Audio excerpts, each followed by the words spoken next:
So a while ago, it was Pokemon Worlds. And for Pokemon Worlds this year, for Pokemon VGC, they distributed a Celebrate Steenie.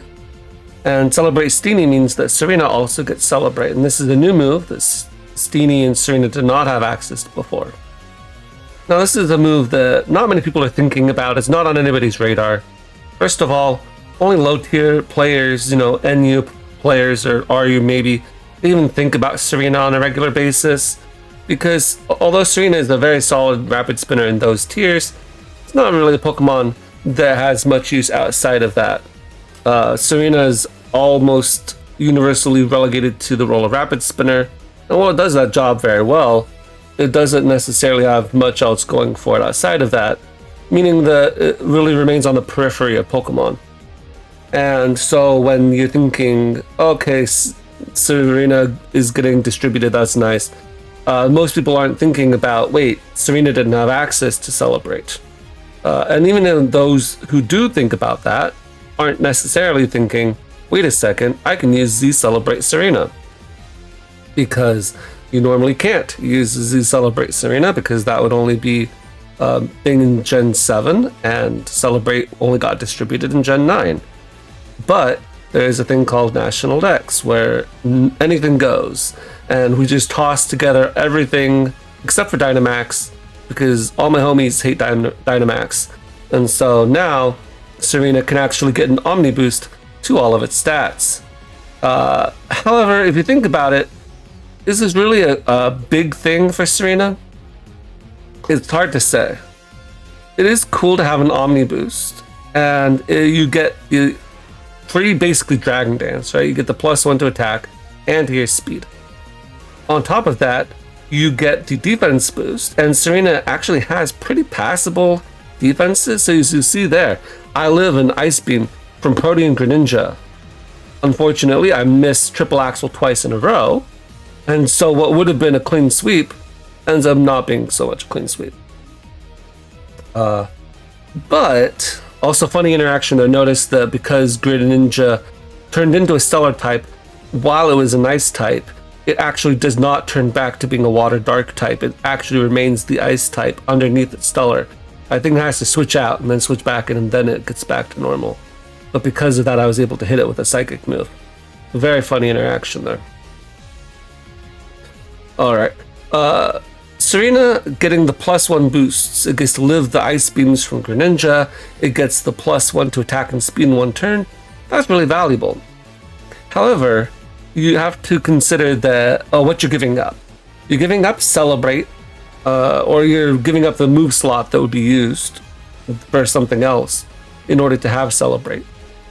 Now, Tsareena gets Rapid Spin, which, since it got buffed now, is actually a pretty passable neutral move, I guess. 50 base power isn't great, but it's serviceable. And you get the speed boost. So Tsareena isn't wanting for a speed boosting move. It does want an attacking boosting move. Imagine if it got Trop Kick, except for Trop Kick raised its attack. Tsareena would actually be sort of scary, because then it could stack its attack boosts. But it doesn't really have a viable option for that. Maybe it gets growth or something, but that's not viable. So Celebrate is really the only way Tsareena is going to really be boosting its attack. But Tsareena has to give up its move in order to have Celebrate. So then you have to decide what your coverage is. Now this Tsareena here is running Power Whip because you want the power. You don't run Trop Kick when you're running a sweeper. And you don't usually run Trop Kick anyway. You run Power Whip because it does the most damage. You run Triple Axe though because you want to be able to hit things like Landorus, Gliscor, Dragon types. So Triple Axe was pretty much guaranteed on this Tsareena. And then as last move, I do believe the High Jump Kick is the most important. It hits things like Heatran, it hits other Steel types aside from that. Druid Wall, both of your normal stabs.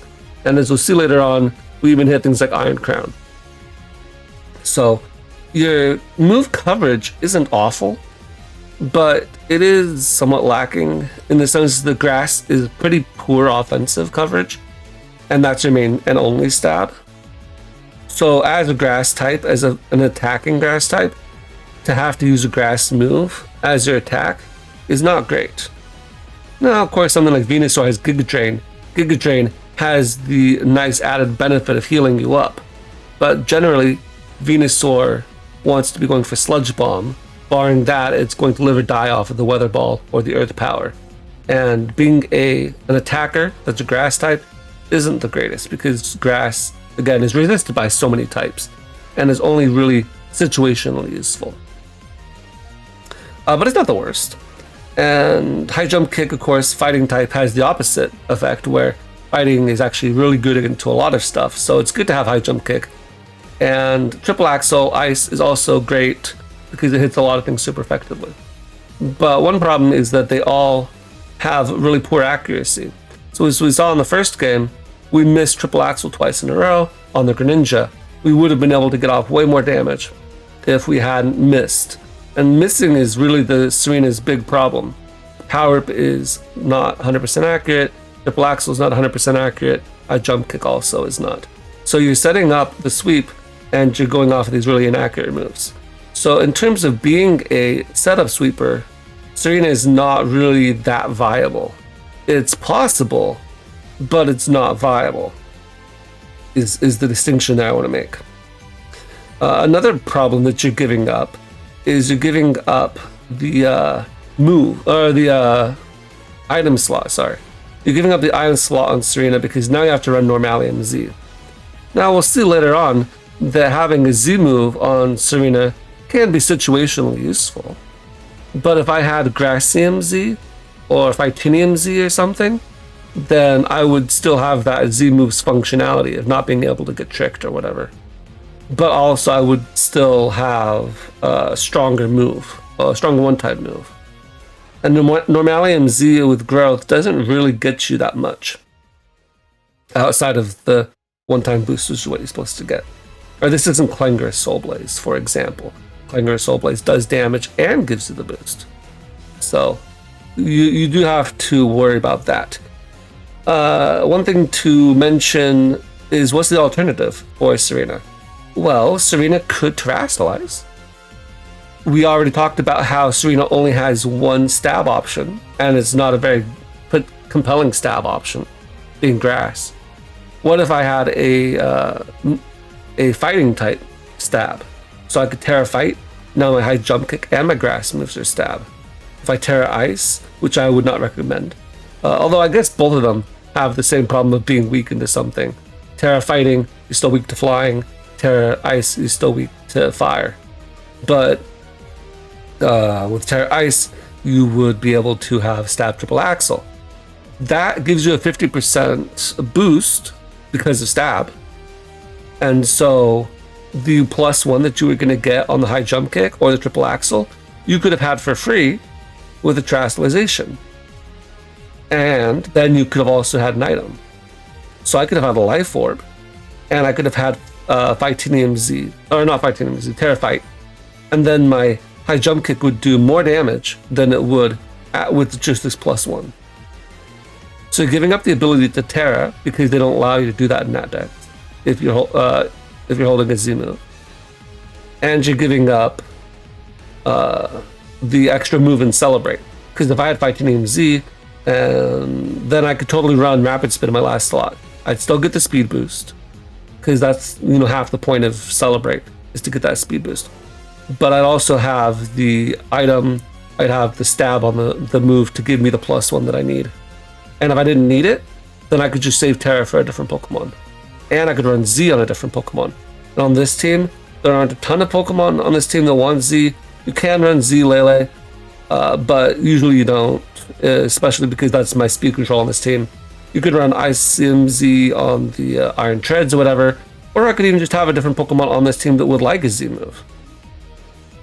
So there's a lot of opportunity cost with running the Tsareena with the Z move. And it's sort of funny because if you think about it, just a few gens ago, I would say that having an Omni boost on an attacker like Tsareena, Gen 4, Gen 5, even if you give up your item slot and a move slot, I think that would actually be worth it for a lot of Pokemon. but nowadays it's not even good enough for UU, I would say. Like, that's an RU level threat. But I do really like Tsareena as a Pokemon, and I want to be able to use her as a sweeper. So the way this team works, in theory at least, is you have Samurott as your spike setter. You want to, when you have a sweeper like this, have some kind of hazards. That way there's no focus ashes in the back, and you can chip Pokemon down as they switch in and out, and then once everything's low, then you sweep. Now it doesn't always work that well in this particular team at least, but that's the idea. So you've got the hazard setter with the Samurott, you've got Charizard X. Charizard's X role is to sort of be the other physical sweeper. So when you have a physical sweeper, you want to pressure the physical walls. And I don't know if the best synergy is between Tsareena and Charizard, but being able to bust through early the physical walls allows Tsareena, like Landorus, allows Tsareena later on to get the sweeps. Zapdos is basically the only thing on this team that can eat a hit, except for the Iron Treads, which is Assault Vest, but the Iron Treads is fully offensive because this team is not that slow paced, so you don't want to have a bunch of fat Pokemon eating your momentum up. Check out here, we've got I believe this is Life Orb. Yeah, Life Orb, Ludicolo's Ice Beam, and with the +1 to Spadef, Tsareena just chews that, which is really cool. Now, it's not going to chew that plus an Ice Punch from Mega Swampert, but we've, pretty much stalled out the rain turns, so we'll be fine. So the idea is break down physical walls with Charizard. You've got Zapdos as our one check to things. It also has this really weird move pool of Volt Switch, Hidden Power Ice, and Heat Wave. Heat Wave is for things like other grass types, which would otherwise be sort of problematic for Tsareena. And you've got the HP Ice for the Landorus specifically, and I suppose other things like Gliscor. And then you do want to have some momentum with Zapdos usually, I feel, and so we're just going to run the Volt Switch so we have some kind of electric move. And then the Tapu Lele, like I said before, is my speed control. Iron Treads, I would have liked to make the Ice CMZ. I think that's sort of fun. I do actually think the Assault Vest set is pretty good. Because I'm not invested, that is a little bit problematic. Like you'll see here, I just died to Terra Blast Fire. There's no chance of me living that. Focus Blast also kills from full, even with the Assault Vest. If I Terra Ghosted, which I am Terra Ghost, I would live that. But I have to call that out and then play around it accordingly. And for some reason, I'm not that good at it, at doing that. Especially because I'm still in the mindset of don't exhaust Terra. But on this team, there's actually not that many Pokemon that can Terra, because Charizard can't Terra, and the Tsareena can't Terra. So, how many of those do you actually want to Terra? It probably would have been okay for me to Terra Ghost, and I would have just killed the Iron Crown.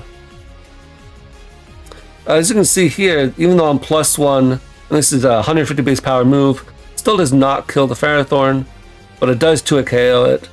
A little bit disrespectful of the Ferrothorn to stay in, because, I mean, yeah, technically, High Jump Kick isn't the most common move on Tsareena, but as they're going to find out, Tsareena is not to be messed around with. They do make the unfortunate misplay of trying to Bullet Punch my Tsareena. They wouldn't have been 2 KO'd otherwise, but oops. And then this is an interesting one here. Depending on their investment, or maybe it's a roll or something, Raging Bolt can live that, but it doesn't always live that. And so being able to just one-shot Raging Bolt with Triple Axle is really good, because one of the things that Tsareena does well, and one of its few actual claims to viability, is Queenly Majesty. So once I'm +1, +1, +1 to attack, +1 to speed, you have to find something that outspeeds me. In OU, that's not actually that hard, because you've got all the Photosynthesis and Quark Drive Pokemon, and they're going to just come in, use Booster Energy, and Iron Valiant's going to outspeed you, Choice Scarf Kartana is going to outspeed you, right? Tons of things are going to outspeed you. But not everything will, and as we'll see later on, And as we already saw, frankly, with the Greninja, with the Scizor, you can't Water Shuriken me, you can't Bullet Punch me, so you're gonna have to be slower and hope that you live. Unless you're, again, one of those lucky Paradox Pokemon. I should have called out that Terra Ground and switched out hard. But that's my bad. Sort of fun that there's a physical Terra Blast ground there. Don't know if that's optimal, but it is sort of cool to be able to use your boosted attack stat over using Earth Power. But it's okay. At this point, Tapu Lele against their team sort of puts in work. They only had one thing to do. I feel like usually good players, what they do, or good mid-ladder players at least, is when you have a dark type and the rest are weak to psychic or neutral to psychic, you just keep the dark type in the back and assume that your opponent is going to assume that you'll go into it. And so if once they've lost their dark type to the Moonblast, they now have nothing for my psychic. Whereas if they'd kept the Meowscarada in the back, I always would have had to predict around with the Moonblast, and therefore my Tapu Lele would have been weaker. Here we can actually see the cheeky trick fail on the Normalium Z. Now, they don't know I'm a Normalium Z, because I didn't go for my Z move, because I figured I would be dying to the Air Slash, and so I just wanted to try to break through and get off a triple axle. But it turns out that they decided to trick me instead. I don't think that was the smartest play. Maybe they thought I was going to go Iron Treads or something, I'm not sure. But I suppose that if I had gone for my Normalium Z, maybe I would have swept. Although Togekiss, Max Speed Scarf, I think still would have outsped me. And then it would have just come back and an Air Slashed me. So actually it was probably better in the end that I triple axled it right away. Here we see the prediction into the Pelipper, and I just Volt Switch hard. That actually allows me to kill the rain off right away. They only really have one or two things that have help in the rain, right? Zapdos and Swampert. There I probably should have switched out into anything rather than sack my Tapu Lele. But it's okay in this game, but I didn't necessarily need it, I suppose. No, but that might just be cope. But because I was able to get rid of the rain, I just have to stall out the rain at this point. I believe this is a more offensive Zapdos, so we'll take it out there. Here I'm just trying to stall out rain turns. Actually, as I recall, this Zapdos is Choice Scarfed, as we find out later on in the battle. So because they were Choice Scarfed in the Hurricane, that's why they switched out into Zapdos. But I figured at that point they were going to go for Weather Ball, they were going to go for Thunder, and I'm just trying to stall out rain turns, as I mentioned earlier. So now the Swampert is basically dead weight. Here I'm going to sack the Charizard. Zard has to come in on rocks anyway, which isn't the greatest, and is not going to do much against the water types and the static Zapdos. So I'm just sacking that at this point. And now we're going to chip down the Swampert, because at this point I'm thinking, all right, we got Tsareena, which can obviously scare this guy out, and I'm also thinking that I can triple axle Zapdos. I don't know that it's Choice Scarf at the moment, right? So this is the prime opportunity for me to be able to come in and get my Celebrate off. That's the other big problem with Tsareena being a sweeper type, is that who you're setting up on.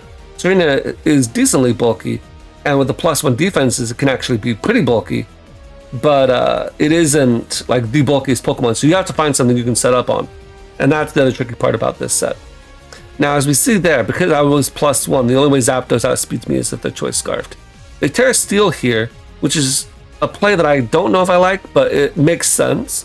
If you're thinking Hurricane can miss, they're going to triple axle me, therefore I should Terra Steel in case I miss, and then I'll hit them in the next turn. Terra Steel makes a lot of sense. So it does allow me to go into Iron Treads, and I can just go for the Earthquake and knock them out there. I would have outsped them again if I were the if I had Rapid Spun first and thought about them being Choice Scarfed, that would have been fine. Interestingly, they're double Choice Scarfed here, so I'm Terra Dragon on this Treads, which is really a useful Terra type. for treads because you're weak to fire, you're weak to water, and now dragon resists both of them. And so because of the double choice scarf, I actually have to go for rapid spin there. But that actually is fine for me because if they'd been choice banded, they would have 2KO'd me anyway. And I did not 2KO them with Earthquake. For our final battle, we actually have exactly how the team is supposed to go. The luck was not perfect. As we see here, I try to get a spike up and I miss, unfortunately. So the luck was not perfect here. I also sack a lot of my Iron Tread's health here to a devastating Drake. That's pretty crazy considering that's a resisted move and it's an assault vest, but you know, that's just how it goes. Raging Bolt is really strong, and Dragonian Z Draco Meteor is also very strong, so not too surprising. Here we're going to sack the Samurott because we're probably not going to get a spike up on this game, and if they go for Psychic Move or whatever, that's fine. Here I'm going to go Charizard, and Charizard's going to do what I mentioned that it's supposed to do in the first place, which is, okay, you have a physical attacker, you're going to go into your physically defensive Pokemon, and I'm going to try to break through that. And so now that the Landorus is gone, they no longer have Intimidate, which is really nice. Zapdos is going to be able to get the para off after multiple hits, and that's the other nice thing the Zapdos does. Yes, it's the one switch into physical moves on the team, but it also slows down Pokemon. So as we've seen in this video, we've had Swamperts get slowed down, we've had this Urshifu get slowed down, and being able to outspeed with Tsareena oftentimes comes down to, did I get a para on my opponent? And so we do get that there. And because they are locked into Surging Strikes, they feel like they shouldn't stand against a grass type, which totally makes sense. And that allowed me to get that setup opportunity. And so now their Iron Crown is going to get 2-hit by High Jump Kick. Again, we're risking our lives with that move every time we use it, but we have it here for a reason, so we're going to click it. They go for Fake Out there, I guess, forgetting that I have Queenly Majesty. And at this point, we're just going to sweep their entire team. So Tsareena gets 5 kills on this team. And you normally don't see that kind of thing. This is exactly the kind of team that you want to have against with your Tsareena, because you've got Urshifu, which is a water type. You like to see water types as Tsareena. It also sometimes has Aqua Jet, which you're going to block. The Lopunny lives and dies by being able to outspeed and being able to use Fake Out. At +1 speed, Tsareena denies both of those. Raging Bolt, likewise, really loves to be able to outplay using Thunderclap. And the fact that Tsareena is a physical attacker, doesn't care about your Calm Minds. If they'd have gone for a Draco Meteor, a normal one, and been -2, then I would have been able to come in, set up on them as well. And because I have the triple axle, I'm able to actually one-shot some variants of them. I don't know exactly what the role is, but that's fine. Iron Crown is a little bit annoying for Tsareena, but as we saw, it doesn't take that much from Tachyon Cutter. And we 2-KO with our Jump Kick. And then Landorus is annoying, which is why we were able to get rid of it early on, but we could have dealt with it in theory as well, although we would have lost our attack boost. But I was really proud of this game, and really proud of how Tsareena landed all of her moves in the end there. But yeah, fun little set. I wouldn't expect to ever see it on the ladder ever again, because nobody ever uses Tsareena, and nobody ever thinks to use this particular set. But I used it today, and I hope you guys enjoyed. And that'll be it for today. I'll catch you guys next time.